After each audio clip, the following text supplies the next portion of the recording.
నమస్కారం పిల్లలు, బావున్నారా? ఈరోజు మనం ఒక పాతకాలం నాటి కథ చెప్పుకుందాం. అనగనగా ధర్మపురి అనే ఒక రాజ్యం ఉండేదట. ఆ అవును. ఆ రాజ్యాన్ని చంద్రసింహుడు అనే ఒక యువరాజు పాలించేవాడు. చాలా చాలా మంచివాడు తెలుసా? ఓ, మంచివాడా? అద్భుతం. హ్మ్. కానీ ఒక చిన్న సమస్య. హ్మ్. ఆయన ఎంత మంచివాడంటే ఎవరైనా ఏదైనా చెప్తే గుడ్డిగా నమ్మేసేవాడట. అయ్యో, అందర్నీ అలా నమ్మేయడం అది మంచిదేనా?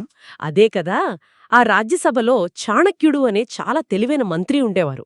ఆయనకి రాజుగారి స్వభావం చూసి కొంచెం కంగారుగా అనిపించింది. కంగారా? ఎందుకు? మంచివాళ్ళని నమ్మడం తప్పా? అంటే మంచివాళ్ళని నమ్మాలి, కాని రాజ్యంలో అందరూ మంచివాళ్లే ఉంటారని లేదు కదా. కొందరు చెడ్డవాళ్లు కూడా ఉండొచ్చు. వాళ్ళని కూడా నమ్మేస్తే ప్రమాదం కదా. ఓ, అవును కదా, నిజమే. మరి తర్వాతేమైంది? సరిగ్గా అప్పుడే ఆ రాజ్యానికి విశ్వాసఘాతక్ అని పేరున్న ఒక కొత్త వ్యాపారి వచ్చాడు. భలే మాటకారి. విశ్వాసఘాతక్. ఆ పేరేంటో వింతగా ఉంది. అవును. అంటే నమ్మకాన్ని వమ్ము చేసేవాడని అర్థమన్మాట. అతను రాజుగారి దగ్గరకు వచ్చి మంచి మంచి అరుదైన బహుమతులిచ్చాడు. వావ్! బహుమతులా? రాజుగారికి నచ్చి ఉంటాయే. భలే నచ్చాయి.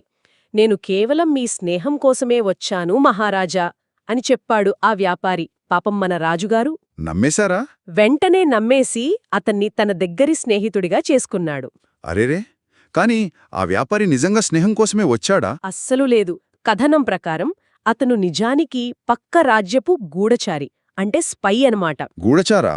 అమ్మో! మరి రాజుగారితో స్నేహమెందుకు చేసినట్టు? ఆ అదే అసలు ప్లాన్.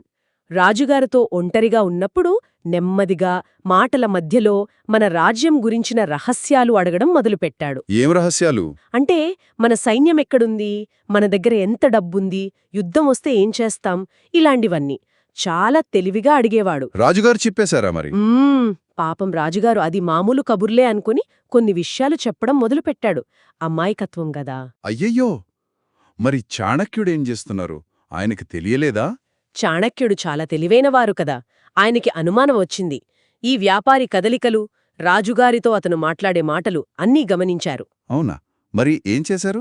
ఆయనకి అర్థమైపోయింది, ఈ వ్యాపారి ప్రశ్నలు ఊరికే అడగట్లేదు, మన రాజ రహస్యాలు తెలుసుకోవడానికే అని. రాజుగారు ప్రమాదంలో ఉన్నారని గ్రహించారు. మరి రాజుగారిని హెచ్చరించారా? హెచ్చరించాలి, కాని ఎలా? నేరుగా చెప్తే రాజుగారు నమ్మరేమో. అందుకే ఆయనకొక గుణపాఠం చెప్పాలని అనుకున్నారు. ఒక కథ చెప్పారు. కథ? ఏం కథ అది? చాణక్యుడు రాజుగారిని పిలిచి ఇలా అన్నారు. రాజా, నదిలో చేపలుంటాయి కదా, అవి తమ రహస్యాలన్నీ అందరితో పంచుకుంటే వేటగాళ్లకు సులభంగా దొరికిపోతాయి, అవునా? అవును, నిజమే. అలాగే రాజ్య రహస్యాలు కూడా అందరితో పంచుకోకూడదు. ఇంకో విషయం, చెట్టు ఎంత నిటారుగా సూటిగా ఉంటే దాన్ని నరకడం అంత సులభం అని చెప్పారు. ఓ, అంటే మరీ సూటిగా ఏదీ దాచుకోకుండా ఉండకూడదు అని చెప్తున్నారా? చాలా జాగ్రత్తగా కాపాడుకోవాలి, లేకపోతే ప్రమాదం అని పరోక్షంగా చెప్పారు. మరి రాజుగారికి అర్థమైందా? ఆ చాణక్యుడు చెప్పిన మాటలు విన్నాక రాజుగారు ఆలోచనలో పడ్డారు. అప్పుడు గుర్తొచ్చింది ఆ విశ్వాసఘాతక్ అడిగిన ప్రశ్నలన్నీ. అప్పుడు తెలిసిందా అతను మంచివాడు కాదని? అవును, ఆ వ్యాపారి ఉద్దేశ్యం వేరు అని అర్థం చేసుకున్నాడు. తన అమాయకత్వం వల్ల ఎంత తప్పు చేశానో అని చాలా బాధపడ్డాడు. పాపం. మరి ఆ గూఢచారుని ఏం చేశారు? రాజుగారు బాధపడటంతో ఆగలేదు. చాణక్యుడి సలహాతో ఒక ప్లాన్ వేశారు. ఆ వ్యాపారిని పరీక్షించాలని అనుకున్నారు. పరీక్షించడమా? ఎలా? రాజుగారు ఆ విశ్వాసఘాతక్తో ఒక తప్పుడు సైనిక వ్యూహం గురించి చెప్పాడు. అంటే మనం ఇలా దాడి చెయ్యబోతున్నాం అని ఒక అబద్ధం చెప్పాడు. ఓ, తెలివైన పనే. తర్వాత కొన్ని రోజులు గడిచాయి. వెంటనే వార్త వచ్చింది. పక్కా రాజ్యం వాళ్ళు, అంటే శత్రు సైన్యం, సరిగ్గా రాజుగారు చెప్పిన ఆ తప్పుడు వ్యూహం ప్రకారమే వాళ్ల సైన్యాన్ని కదులుస్తున్నారని. ఓ, అంటే ఆ వ్యాపారి ఆ రహస్యాన్ని వాళ్ళకి చేరవేశాడనమాట. ఖచ్చితంగా. ఇంకేముంది, రాజుగారికి అంతా అర్థమైపోయింది. వెంటనే ఆ విశ్వాసఘాతకును పిలిపించి నువ్వు గూఢచారివి అని నిరూపించి బంధించేశారు. భలే జరిగింది. చాణక్యుడు భలే సహాయం చేశారు కదా. అవును, రాజు చంద్రసింహుడు చాణక్యుడికి ఎంతో కృతజ్ఞత చెప్పాడు. ఆ రోజు నుండి రాజ్య రహస్యాల విషయంలో చాలా అంటే చాలా జాగ్రత్తగా ఉండటం నేర్చుకున్నాడు. ఈ కథ భలే ఉంది. అంటే మనం నేర్చుకోవాల్సిందేంటి? రహస్యాలు ఎవ్వరికీ చెప్పకూడదని, అంతేనా? అది ముఖ్యమే. రహస్యాలు కాపాడుకోవటం ముఖ్యం.